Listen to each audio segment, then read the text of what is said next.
C'était hier dans un parc populaire de la capitale suédoise. Stockholm in times of corona. Stockholm au temps du corona, dit l'homme qui filme, un peu perplexe.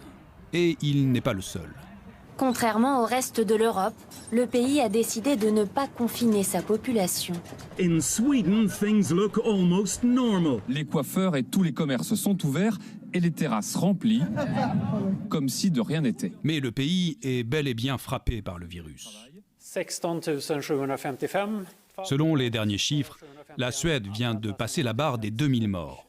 Comparé à ses proches voisins, ça représente 20 décès par 100 000 habitants, contre 3 en Finlande et en Norvège, et 6 au Danemark. On en est à 14 au Québec. Les hôpitaux suédois n'ont jamais été submergés, ni les services de réanimation. Et le pic de l'épidémie serait passé depuis 2 semaines déjà.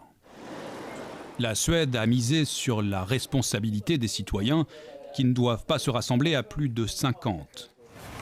Mais pas de confinement obligatoire. Seuls les plus de 70 ans sont censés rester à l'écart. Interdiction de leur rendre visite.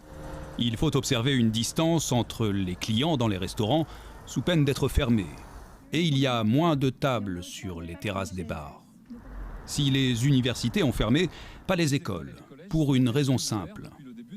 En laissant les enfants en classe, les parents peuvent continuer à travailler sans être tentés de les confier aux grands-parents.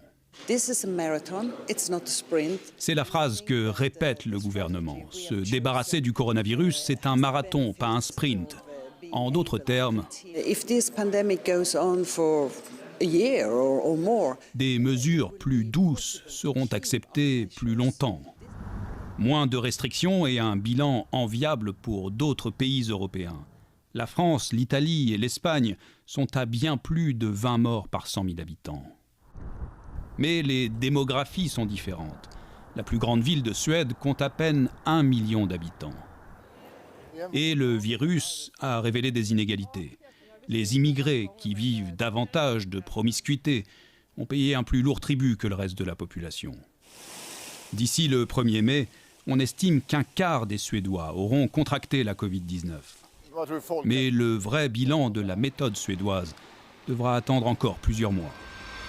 Ici Mathieu Prost, Radio-Canada, Montréal.